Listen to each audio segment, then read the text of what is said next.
Le Seigneur soit avec vous. Et avec votre esprit. Évangile de Jésus-Christ selon saint Matthieu.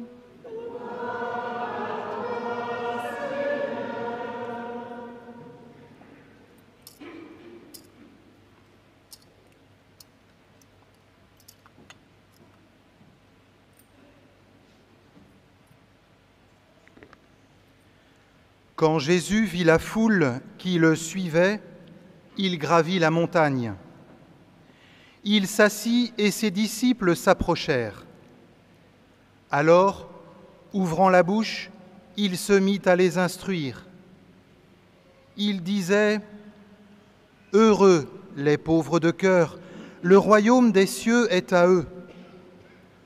Heureux les doux, ils obtiendront la terre promise. Heureux ceux qui pleurent, ils seront consolés. Heureux ceux qui ont faim et soif de la justice, ils seront rassasiés.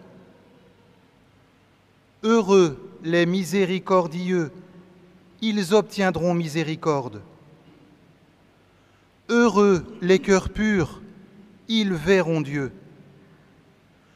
Heureux les artisans de paix, ils seront appelés fils de Dieu. Heureux ceux qui sont persécutés pour la justice, le royaume des cieux est à eux.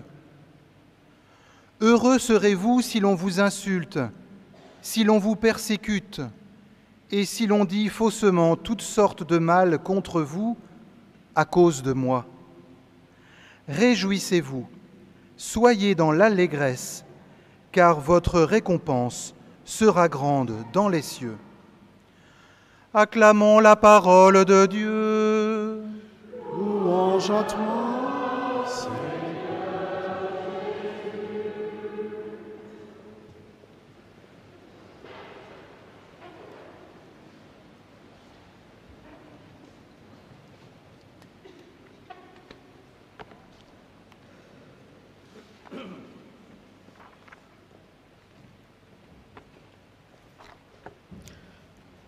De qui parle l'auteur de l'Apocalypse, selon saint Jean, dont nous venons d'écouter un extrait en première lecture? À quelle époque fait-il référence quand il décrit la traversée douloureuse des gens qui portent une robe immaculée? D'après les analystes et les historiens, il ne s'agit pas ici d'un récit journalistique. Le caractère intemporel du récit nous permet de dire que la victoire des élus relève à la fois du passé, du présent et de ce qui reste à venir. Le premier profit que nous pouvons tirer de la première lecture de ce jour est qu'elle nous préserve du mythe de l'âge d'or du christianisme. Cet âge d'or, s'il en a existé un, est attendu, il est à réaliser, il fait partir du corps d'espérance de ceux qui croient. Intéressons-nous un tout petit peu à la traversée de ceux que j'ai appelés tout à l'heure ceux qui ont vêtu une robe blanche, immaculée. Ces gens, dit le texte, vêtus de robes blanches, qui sont-ils et d'où viennent-ils? Je lui répondis, mon Seigneur, toi tu le sais. Il me dit, ceux-là viennent de la grande épreuve. Ils ont lavé leurs robes, ils les ont blanchies par le sang de l'agneau. Dans l'euphorie de cette traversée victorieuse, l'auteur de l'Apocalypse ne manque pas de lucidité. Il désigne l'agneau immolé, le seul qui puisse faire passer sur l'autre rive de la victoire. Dans l'univers foisonnant des publications religieuses des premiers siècles du christianisme, tous les écrits ont su nommer le Christ selon leurs approches théologiques particulières. Il est le berger, il est le bon pasteur, le grand prêtre. Il est aussi l'agneau immolé parce qu'il est le sauveur. Dans les heures sombres et terribles des persécutions, particulièrement celle de Trajan d'Est en 250, nos pères dans la foi n'ont pas oublié les paroles de leur maître. Parmi les milliers de versets, citons-en 3 seulement. Il n'y a pas de plus grand amour que de donner sa vie pour ceux qu'on aime. Le disciple n'est pas au-dessus de son maître, ni le serviteur au-dessus de son Seigneur. Et enfin, venez à moi, vous tous qui peinez sous le poids du fardeau, et moi, je vous procurerai le repos. Prenez sur vous mon joug, devenez mes disciples, car je suis doux et humble de cœur, et vous trouverez le repos pour votre âme. Oui, mon joug est facile à porter et mon fardeau léger. C'est donc sans naïveté aucune que l'Apocalypse de Saint Jean proclame la gloire des élus. Pour ceux qui croient en Jésus le Christ, nos vies et nos traversées sont le lieu même d'une nouvelle création. Les souffrances, les persécutions sont elles-mêmes figures du Christ souffrant et abandonné. La traversée chrétienne, peut-on dire, est la figure du corps encore souffrant de Jésus, le Christ, un corps souffrant certes, mais en attente de rédemption. Ainsi, on peut dire avec assurance, le Christ nous rejoint dans tout ce qui peut nous arriver au titre de notre foi. Le geste sauveur du Christ ne relève pourtant pas de la magie. Avec lui, nous découvrons que le lieu même de la déchéance et de la perte absolue devient le lieu du dépouillement absolu, un dépouillement qui purifie, qui libère de toutes les puissances sur lesquelles on aurait pu compter. C'est évidemment l'expérience qu'a faite Job quand il s'est écrié « Nu, je suis sorti du sein maternel, nu, j'y retournerai ». Le temps de la traversée chrétienne est à coup sûr le temps de la nudité, mais assurément le temps où dans le Christ, Dieu est sauveur parce qu'il est créateur à partir de rien, c'est-à-dire à partir de sa seule volonté et de son amour qui appelle à être et à s'accomplir. On peut aisément le comprendre. L'apocalyptique juive et le récit de l'Apocalypse, selon saint Jean, ont horreur de l'abstraction et du romantisme.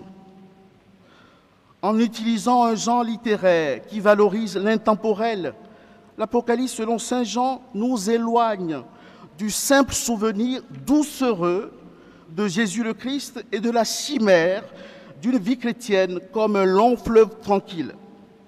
L'existence chrétienne est vie et mémoire vive de Jésus le Christ. Dans le clair-obscur de nos vies, nous sommes constamment face au Christ. Il chemine avec nous, nous interpelle, nous pouvons dialoguer avec lui. Aujourd'hui encore, le Christ est présent à nos vies pour nous rendre contemporains de son être et de son corps. À partir de ce vis-à-vis avec le Christ et par la grâce qu'il nous fait, nous pouvons arriver à faire corps avec lui au point de dire avec l'apôtre Saint Paul, « Je vis, mais ce n'est plus moi qui vis, c'est le Christ qui vit en moi. » Bien, chers amis, j'ai l'intime conviction que l'extrait de l'Apocalypse selon saint Jean que nous avons lu en ce jour de la fête de tous les saints nous offre tous les ingrédients pour parvenir à la sainteté. 3 moments constituent les temps forts de ce guide qu'on pourrait appeler, intituler « Chemin de sainteté pour les nuls ». J'en fais partie.